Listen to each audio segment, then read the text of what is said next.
ನಮಸ್ಕಾರ. ನಾನು ಗುರುರಾಜ್, ವಿಜಯಪುರ ಜಿಲ್ಲಾ ನ್ಯೂಸ್ 18 ವರದಿಗಾರ.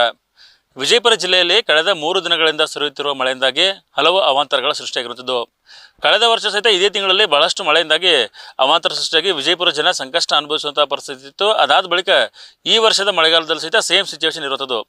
ಮಹಾನಗರ ಪಾಲಿಕೆ ಅಧಿಕಾರಿಗಳು 1 ವರ್ಷವಾದರೂ ಸಹಿತ ಪಾಠ ಕಲೀಲಿಲ್ವಾ ಅಥವಾ ನಡುವಿನ ಅವಧಿಯಲ್ಲಿ ಕೆಲಸ ಮಾಡಬೇಕಾಗಿದ್ದ ಕೆಲಸಗಳನ್ನು ಮಾಡಲಿಲ್ವಾ ಅನ್ನೋ ಪ್ರಶ್ನೆಯನ್ನು ಸಾರ್ವಜನಿಕರಿಗೆ ಮಾಡ್ತಾ ಇದ್ದಾರೆ.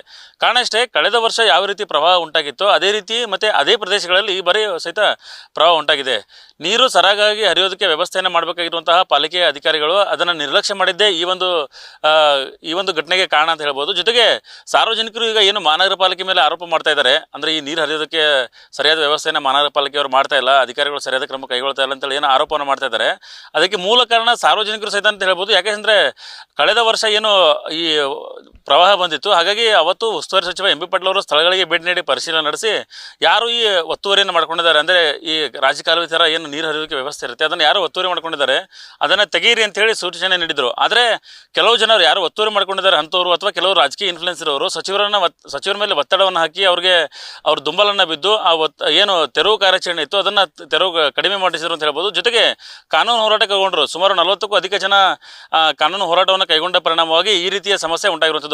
ಕಳೆದ ವರ್ಷನೇ ಜನರು ಸಹಿತ ಮಹಾನಗರ ಪಾಲಿಕೆ ಅಧಿಕಾರಿಗಳಿಗೆ ಸ್ಪಂದನೆಯನ್ನು ಮಾಡಿದರೆ ಮತ್ತು ಯಾವುದು ಒತ್ತುವರಿಯನ್ನು ಮಾಡ್ಕೊಂಡಿದ್ದಾರೆ ಅದನ್ನು ತಾವೇ ಸ್ವಯಂ ಪ್ರೇರಣೆಯಾಗಿ ತೆಗೆದಿದ್ರೆ ಈ ಬಾರಿ ಯಾವ ರೀತಿ ಸಮಸ್ಯೆ ಆಗಿದೆ ಅದು ಸಮಸ್ಯೆ ಆಗ್ತಾ ಇರಲ್ಲ. ಆದರೆ ಕೇವಲ ಮಹಾನಗರ ಪಾಲಿಕೆ ಮೇಲೆ ಆರೋಪ ಮಾಡೋದು ಮಾತ್ರ ಅಲ್ಲ, ಜನರು ಸಹಿತ ಅದಕ್ಕೆ ಪೂರಕವಾಗಿ ಕೆಲಸವನ್ನು ಮಾಡಬೇಕು. ಅದನ್ನು ಬಿಟ್ಟು ಇಲ್ಲಿ ಕೇವಲ ಮಹಾನಗರ ಪಾಲಿಕೆ ಮೇಲೆ ಆರೋಪ ಮಾಡ್ತಾ ಇರೋದ್ರಿಂದನೇ ಒಂದು ಸಮಸ್ಯೆ ಆಗ್ತಿರುವಂಥದ್ದು. ಬೆಳೆ ಹಾನಿಯಾಗಿದ್ದಾವೆ, ರಸ್ತೆಗಳ ಹಾನಿಯಾಗಿದ್ದಾವೆ ಮತ್ತು ನಗರದಲ್ಲಿ ವಿಜಯಪುರ ನಗರದಲ್ಲಿ ಇವತ್ತು ದಿವಸ ಭಾಳ ದೊಡ್ಡ ರೀತಿಯಲ್ಲಿ ಇವತ್ತು ದಿವಸ ಎಲ್ಲ ಕಡೆನೂ ಕೂಡ ನೀರು ಹರಿದು ಬರ್ತಾ ಇದೆ.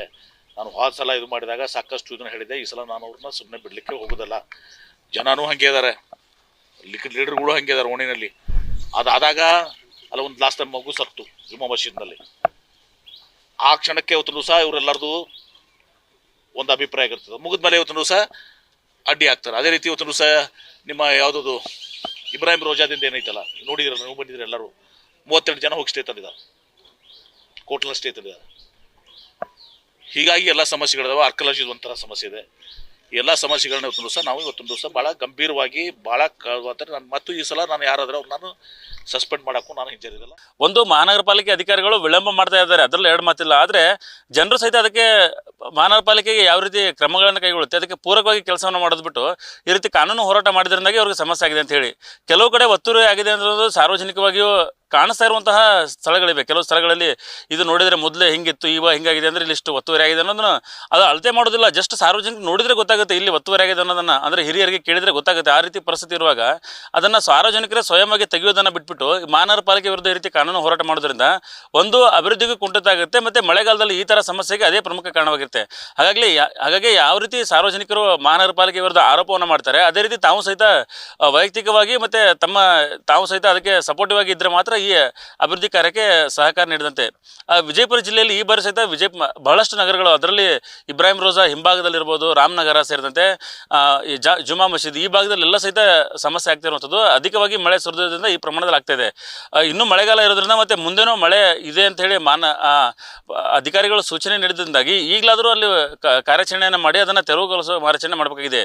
ವಿಜಯಪುರ ಜಿಲ್ಲೆಯ ಮೂಲ ಏನು ನೀರು ಹರಿಯುವಂಥ ವ್ಯವಸ್ಥೆ ಅದಕ್ಕೆ ಶಿವಾಜಿ ವೃತ್ತ ಏನಿದೆ ವಿಜಯಪುರದ್ದು, ಅದು ಪ್ರಮುಖವಾಗಿರುವಂಥದ್ದು. ಅಲ್ಲೂ ಸಹಿತ ಕಾಮಗಾರಿಯನ್ನು ಅರ್ಧಕ್ಕೆ ಮಾತ್ರ ಕೈಗೊಂಡ್ಬಿಟ್ಟಿದ್ದಾರೆ. ಕಳೆದ ಬೇಸಿಗೆ ಅವಧಿಯಲ್ಲೇ ಕಾಮಗಾರಿ ಕೈಗೊಂಡು ಅಲ್ಲೊಂದು ತಾತ್ಕಾಲಿಕವಾಗಿ ಸೇತುವೆಯನ್ನಿತ್ತು, ಅದನ್ನು ತೆಗೆದು ಹೊಸ ಸೇತುವೆಯನ್ನು ದೊಡ್ಡ ಪ್ರಮಾಣದಲ್ಲಿ ಸೇತುವೆಯನ್ನು ಮಾಡಿದ್ದಾರೆ ಮತ್ತು ಒಂದು ಭಾಗದಿಂದ ಸರಿಯಾಗಿ ನೀರು ಹಾಕಿ ವ್ಯವಸ್ಥೆ ಮಾಡಿದ್ದಾರೆ. ಆದರೆ ಅದು ಮುಂದೆ ಹೋಗದೇ ಇರೋದಕ್ಕೆ ಒಂದು ವ್ಯವಸ್ಥೆ ಇಲ್ಲದ ಕಾರಣದಾಗಿ ವಿಜಯಪುರದಲ್ಲಿ ಈ ರೀತಿ ಸಮಸ್ಯೆ ಆಗ್ತಾ ಇದೆ.